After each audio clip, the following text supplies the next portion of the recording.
Jemi rikthyer në studio, siç ju thash edhe pak më parë, flasim për faktin që 75% e të rinjve janë jo aktiv, me një jetë sedentare dhe shumë të orientuar drejt një abuzimi me pijet e gazuara, pijet energjike apo abuzimeve të llojeve të tjera. Ne do të duam së pari të kuptojmë këtë fenomen dhe pastaj t'japim këshilla. Me mua në studio është psikologja Jonida Axhiu. Mirëmëngjes, mirë se erdhe Jonida. Mirëmëngjes, mirë gjeknesi. Për ta kuptuar së pari, cila është arsyeja që këta të rinj sot bën një jetë të tillë, kaq sedentare. Dhe kjo nuk mbetet më thjesht në nivelin e paragjykimit, por ka studime që na e vërtetojnë dhe na e tregojnë. Absolutisht është e vërtet kjo që ju po thoni. Dhe në fakt ka studime dhe në fakt mund të raportoj se cili prej nesh me ata persona të kësaj moshe që ne kemi pranë, që është kaq e përhapur kjo dukurie të qenit sedentare, të qenit pasiv, e mungesës aktivitetit, saqë në një farë mënyrë të gjithë e ndajnë si shqetësim apo e kuptojnë si diçka që ndoshta ka nevojë të ndërhyje. Dhe në fakt për këtë moshë, por jo vetëm, pajisjet smart në një farë mënyrë kanë sjellë një revolucion edhe sigurisht na kanë bërë jetën më të thjeshtë dhe na ndihmojnë shumë, por në aspektin e jetës, në mënyrën se si ne organizojmë jetën, në mënyrën në aktivitetin që secili prej nesh bën, unë mendoj që kanë ndikuar shumë negativisht. Jonida, unë po i referohem pak bisedës që pata vetëm pak më herët. Po flisnim për sipërmarrjet edhe konsulentja e biznesit më tha që në pjesën më të madhe të rasteve, në eventet ku prezantohen startupet, pjesa më e madhe e tyre, pjesa dërmuese lidhen me teknologjinë, me aplikacionet. A lidhet kjo edhe me këtë tendencën e jetës sedentare dhe punës që nuk duam të jetë shumë aktive, shumë fizike, që mos na lodh? Patjetër, psikologjikisht ne priremi drejt më të thjeshtës. Psikologjikisht ne të gjithë synojmë atë që është më thjesht për të patur një rezultat më të mirë. Edhe me sa duket ky brez i cili është në shumë raste është lindur dhe rritur me pajisje me teknologjinë, në një farë mënyrë janë mësuar të zgjidhin, ndoshta edhe të paguhen, mbas edhe të kenë një të ardhmë apo një profesion të lidhur me teknologjinë, që do thotë që e kanë lidhur çdo pjesë funksionimit të tyre me teknologjinë. Nga ana tjetër, për funksionimin normal, fiziologjik, por edhe psikologjik, është e domosdoshme të kemi një jetë aktive. Është e domosdoshme të kemi një aktivitet të caktuar sportiv, sidomos në këto moshe, është e domosdoshme të kujdesemi për ushqyerjen, pra ka një stil jete i cili ne themi që është stili jetës i shëndetshëm, që kjo lloj varësia apo kjo lloj le të themi mënyre të jetuari me teknologjinë në një farë mënyrë e vështirëson. Këta persona që janë kaq të lidhur me teknologjinë, zakonisht janë dhe persona që nuk kanë në aktivitet sportiv, janë zakonisht edhe persona, sikurse edhe ju e thatë nga studimi, po sikurse gjithë e kemi vënë, që nuk kujdesen shumë për ushqyerjen, për vaktet, për kohën, për llojin e ushqimeve që konsumojnë, sepse ndoshta koha, mënyra se patjetër pajisjet janë tërheqëse, teknologjia është tërheqëse, mbase ne thamë kanë edhe për punë ndonjëherë, por për fat keq në shumë raste nuk është për punë, është domethënë është ajo përhumbja në scrollin në këto lloj pajisje, gjë që i ka bërë këta të rinj, ka bërë këtë grup mosh, por megjithatë unë do thosha që jo për fat keq jo vetëm këtë grup mosh. Gjithmonë më shumë na raportohet dhe na ankohen edhe mosha më të rritura që humben në pajisje teknologjike dhe janë më pak produktiv, janë shumë më tepër sedentar. Cila është mosha më e thjesht për të krijuar varësi nga teknologjia dhe nga rrjetet sociale? Nuk po flasim për jetën sedentare të rinjve, se patjetër janë të ndikuar ndoshta edhe nga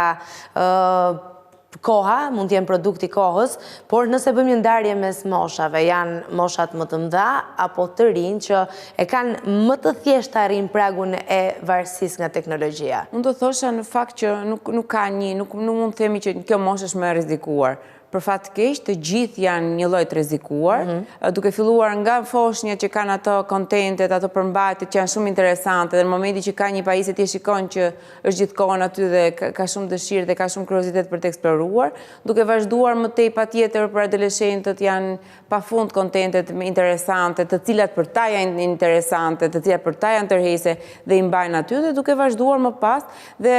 ne jemi koshient që edhe moshat e treta janë shumë të tërhequr, pra gjejnë kontentet të cilat i mbajnë aty për orë të tëra dhe janë gjithmonë më të më të interesuar për të kaluar kohën në pajisje të tjera, që do thotë që nuk ka një moshë. Megjithatë, ajo që është e rëndësishme, ajo që secili prej nesh ndoshta mund të bëjë në këtë moment janë modele që ne mund t'i japim të paktën fëmijëve, sepse ndoshta për disa vjet ne nuk e kuptuam çfarë po ndodh, sepse zhvillimi teknologjik ishte kaq i vrullshëm, sa që askush nuk ishte në një farë mënyrë i përgatitur, që do vinte një moment që do ankoheshin për këtë gjë. Momentet e parë ishte sa mirë që fëmia Ka shumë që po thonë brezi i ankthit. Absolutisht. Për para disa vitesh kishte shumë prindër që ishin shumë të lumtur që unë fëmia im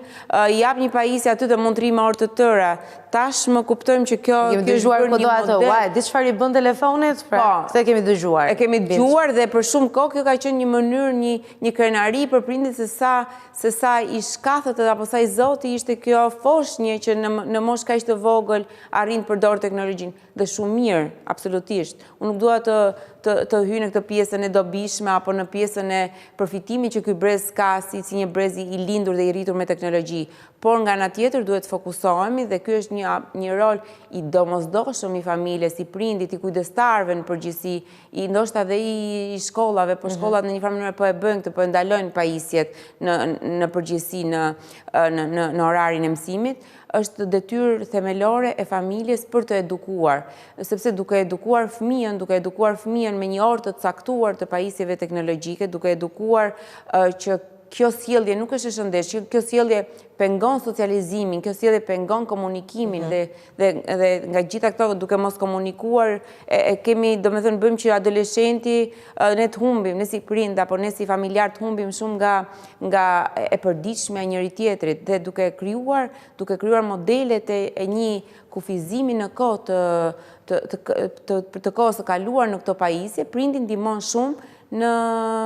dhënien hapësirë të aktiviteteve të tjera, ndihmon në dhënien e hapësirë të aktiviteteve sportive, po pse jo edhe në aktivitete të tjera brenda familjes. Çdo familje ka shumë aktivitete në të cilat është e nevojshme, është e domosdoshme që të angazhohen të gjithë pjesëtarët. Por jo vetëm për të ndihmuar, por edhe për të ndihmuar në familje, por edhe për të ndihmuar psikologjikisht, sepse sikurse ju e thatë është parë që persona që kalojnë shumë kohë në pajisje në teknologji janë më të prirur për të pasur edhe probleme psikologjike, ankth apo probleme të ndryshme dhe në një farë mënyrë duke kufizuar kohën në pajisje teknologjike ne japim mundësinë familjarëve me që jemi në kontekstin e familjes, me që jemi në kontekstin e edukimit, me që jemi në kontekstin e asaj çka secili prej nesh mund të bëjë diçka, ne japim mundësinë për të folur, për të ndarë për problemet që po kalon, ne japim mundësinë familjarit, fëmijës, partnerit për të ndarë një situatë vështirë që po kalon, për të munduar, për ta kuptuar dhe për ta tejkaluar, sepse në jo pak raste adoleshentët ndjehen keq dhe i drejtohen inteligjencës artificiale, ndjehen kështu dhe çfarë të bëj, sepse domethënë e gjithë fokusi, e gjithë vëmendja e tyre, e gjithë mënyra e funksionimit të tyre për fat të keq është vetëm aty dhe atë kanë si komunikimin kryesor. Pra gradualisht po humbin aftësitë, po humbin mundësitë, sepse normalisht është nevojë për të komunikuar, sepse ne në një farë mënyrë komunikimi njerëzor na ndihmon për të ndërtuar, për të mbajtur marrëdhënie dhe marrëdhëniet sigurisht që janë një formë për të lehtësuar edhe gjithçka ne bëjmë edhe patjetër për të dhënë dhe për të marrë afeksion, por edhe për të lehtësuar të përditshmen edhe atë që ne jemi. Nita, do doja të ndalesha me prioritet në fakt tek një tjetër e dhënë nga ky studim. Fakti që adoleshentët, të rinjt, gjithnjë më shumë po konsumojnë pije energjike. Thënë kjo, konkretisht, cili është ndikimi që kanë pijet energjike tek truri, tek mënyra se si ne funksionojmë? Janë një stimulant, cilat janë dëmet që sjellin, kur duhet alarmohemi? Absolutisht që sikurse edhe ju e cituat, dhe në fakt është e dukshme që ka një rritje të preferencës apo të konsumit të pijeve energjike, që marrë si përbërës, unë nuk mendoj që në to ka një gjë të dobishme, domethënë ka një sasi të madhe sheqeri, kanë ato përbërësi që japin stimulimi dhe bëjnë të ndjesh mirë. Pra, unë nuk mendoj që marë si dobi, po e konsumoj këtë gjë se më bën mirë, nuk mendoj absolutisht që ka një të mirë për organizmin. Ka thjesht atë të menduarit se duke marë këtë lloj pije, pije energjike në rastin konkret, je më energjik, je më mirë, je më aktiv. Pa e kuptuar jemi duke i bërë dëm vetes. Pa e kuptuar, ditë pas dite, jemi duke i bërë dëm vetes, ose jemi duke heshtur ndaj dëmi që një person i afërm po bën. Dhe patjetër që ndonjëherë këto sjelljet jo të shëndetshme lidhen me njëra tjetrën. Pra një person që bën jetë sedentare, priret mendoj po mos edhe po hëngra keq, unë s'ka problem se unë tashmë jam çmbi pesh. Po edhe se një pije me energjika apo një pije gazuar e ëmbël prapë domethënë zakonisht sjelljet jo të shëndetshme priren të tolerojnë njëra tjetrën, që do të thotë që është shumë e vështirë për ta ndryshuar dhe për ta kapur një individ i cili i praktikon gjitha këto sjellje, pra jetën sedentare, mungesën e aktivitetit, ushqyerjen jo të shëndetshme, përdorimin e pijeve jo të shëndetshme, përdorimin e duhanit, pse jo edhe të alkoolit, dhe zakonisht është prirje për të shoqëruar. Dhe përsëri kthehem tek familja, përsëri kthehem tek modelet. Në fakt është ndonjëherë e vështirë dhe ndonjëherë të afërmit dorëzohen, se unë nuk kam çfarë të bëj dhe unë jam i paaftë për ta ndihmuar, sepse jam një person i cili nuk kam më ndikim, qoftë tek fëmia, qoftë tek partneri, qoftë tek familjari, apo një person të cilit duam ta ndihmoj. Megjithatë, sigurisht që të ndihmosh dhe ti je para njeriu është një sfidë që është ditë për ditë. Nuk ka një manual dhe nuk ka një kohë, unë e bëra timen edhe nuk kam çfarë bëj më. Me një adoleshent, me një të ri që në një farë mënyre praktikon edhe është le të themi e humb atë sensin e jetës së shëndetshme, unë mendoj që ka gjithmonë çfarë bësh. E para duke qenë një model i mirë. Shpeshherë prindrit harrojnë se sa rëndësishme është për fëmijën e tyre të qenit model. Shpeshherë prindrit e nxisin fëmijët, bëj aktivitet fizik, ushqejon në mënyrë të shëndetshme, mos pi duhan. Nga ana tjetër janë ata që e reflektojnë këtë model edhe në një farë mënyre fëmia që i vogël ndikohet dhe fëmia që i vogël krijon atë, po kështu më thot mua dhe kështu bën dhe krijon, dhe është shumë e thjeshtë për një fëmijë, absolutisht kjo gjë është parë dhe është vërtetuar që është shumë e thjeshtë për një fëmijë që ka një model prindi që bën një jetë të shëndetshme, të ndjek të jetë të shëndetshme, krahasuar me një fëmijë apo me një individ i cili